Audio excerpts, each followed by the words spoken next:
नमस्कार बंधुरा आज आमी बानाबो झिंगेर खोसा बाटा। एर अनेक उपकारिता रयेछे। ভিটামিন ए सी ई गुणे समृद्ध झिंगे এটা শরীরের তাপমাত্রা নিয়ন্ত্রণে সহায়তা করে। এর মধ্যে ফাইবার রয়েছে। এছাড়াও যাদের কোষ্ঠকাঠিন্য রয়েছে তাদের জন্য কিন্তু এই ঝিঙে খুবই উপকারী। আর যাদের প্রেশার রয়েছে, সুগার রয়েছে তাদের জন্য খুবই উপকারী। আর হজম শক্তিতে বাড়াতে সাহায্য করে এবং গরমকালে শরীরের তাপমাত্রা নিয়ন্ত্রণে রাখে আর শরীরকে সুস্থ রাখে, সতেজ রাখে। সুতরাং ঝিঙের যে এত উপকারিতা রয়েছে তাই এর খোসাটা আজকের আমি বাটবো। অর্থাৎ আমি কিভাবে করছি দেখাচ্ছি। আমি আগে এটা খোসাগুলো সব ছাড়িয়ে নিয়ে তারপরে চলে আসছি। ঝিঙের খোসাগুলোকে এইভাবে নিয়ে নিয়েছি। এবার এটাকে আমি সব বয়েল করে নেব। কড়াইতে দিয়ে দিয়েছি জল। এগুলো পুরোটা বয়েল করে ঠান্ডা করে তারপরে মিক্সিতে পিষে নেব। সফট হয়ে যাবে, একটু আমাকে অপেক্ষা করতে হবে। জাস্ট আমি এমনি এটাকে বয়েল করব, শুধু জাস্ট জল দিয়ে, এতে লবণও দেবো না, কিচ্ছু দেবো না। এছাড়া আমি যে ইনগ্রিডিয়েন্টসগুলো নিয়েছি সেগুলো হলো শুকনো লঙ্কা, কালো জিরে, কাঁচা লঙ্কা, এখানে নিয়ে নিয়েছি অল্প পরিমাণে রসুন বাটা, আর এখানে লঙ্কা, হলুদ গুঁড়ো আর লবণ। ব্যাস এই কটা ইনগ্রিডিয়েন্টসে হয়ে যাবে ঝিঙের খোসা বাটা। দেখা যাচ্ছে ফুটছে। এটা যতক্ষণ পর্যন্ত একটু সফট না হবে ততক্ষণ পর্যন্ত আমি কিন্তু এটাকে ভালো করে ফুটিয়ে নেব। এই জলটা কিন্তু একদম কমে যাবে, বেশি জল দিয়ে ফোটালে হবে না, কেন এর যে ভিটামিন সি সমৃদ্ধ গুণ সেগুলোও কিন্তু চলে যাবে। একটু আমি অপেক্ষা করব।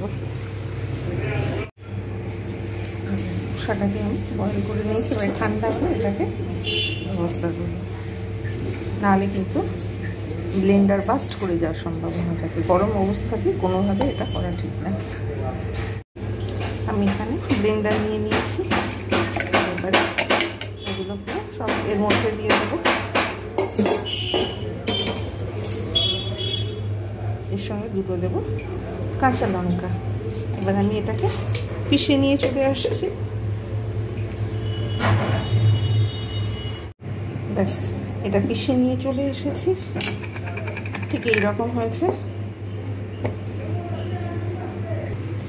কড়াতে দিয়ে দিয়েছি সাদা তেল, গরম হয়ে গেছে। কালো জিরে আর রসুন, শুকনো লঙ্কা, এই তিনটে জিনিস আমি কিন্তু এর মধ্যে, আপনারা যদি চপ করে রসুন কেটে দিতে পারেন সেটাও ভালো হবে। আর যদি মনে করেন যে চপ নেই তাহলে বাটা থাকলে বাটাও দিয়ে দিতে পারেন। এর মধ্যে দিয়ে দেবো এবারে একটু রসুন বাটা। জাস্ট আমি অল্প করে নাড়িয়ে নেব। এবার আমি এর মধ্যে দিয়ে দেবো ঝিঙের খোসা বাটাটা। এটা একদম পুরো শুকনো করে ফেলবো। যতক্ষণ পর্যন্ত না তেল ছাড়বে ততক্ষণ পর্যন্ত কিন্তু আমাকে এরকমভাবে কন্টিনিউ নেড়ে যেতে হবে, একদম পরিমাণে কমে যাবে।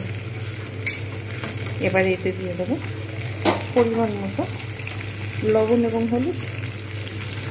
ব্যাস এবার আমি এইভাবে নাড়তে থাকবো যাতে তলায় না ধরে যায়। তলায় ধরে গেলে তাহলে পোড়া একটা গন্ধ থাকবে, সেটা কিন্তু মোটেও ভালো লাগবে না। তাই আমাকে এইভাবে কন্টিনিউ নেড়ে যেতে হবে।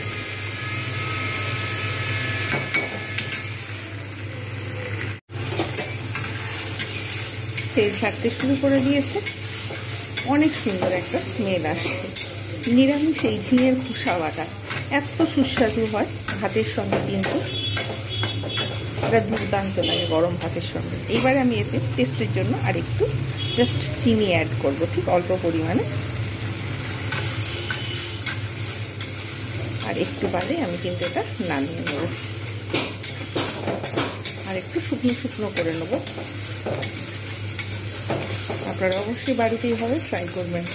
ঝিঙের খোসাগুলোকে একটু মোটা রেখে দেবেন, তাহলে কিন্তু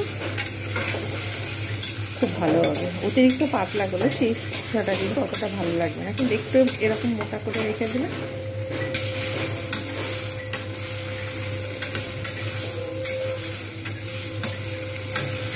দুর্দান্ত স্বাদের রেসিপি ঝিঙের খোসা বাটা। মাঝে মাঝে এইভাবে কিন্তু নাড়িয়ে নিতে হবে।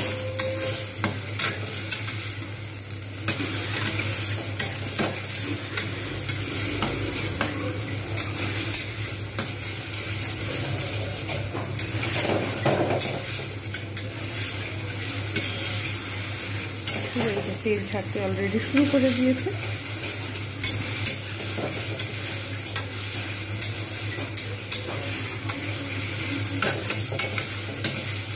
আর একটু শুকনো করে নিই, তারপর সার্ভ করে কিছু বলার রয়েছে সেইটা বলে দেবো।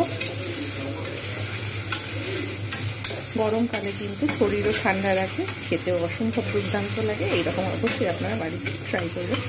ঝিঙের খোসা বাটা তৈরি হয়ে গেল। ঝিঙের খোসা বাটা রেসিপি কেমন হয়েছে জানাতে ভুলবেন না। প্রত্যেকের কাছে অনুরোধ রইল ভিডিওটা সম্পূর্ণ দেখবেন। ভালো লাগলে লাইক, কমেন্ট, শেয়ার এবং সাবস্ক্রাইব করতে ভুলবেন না।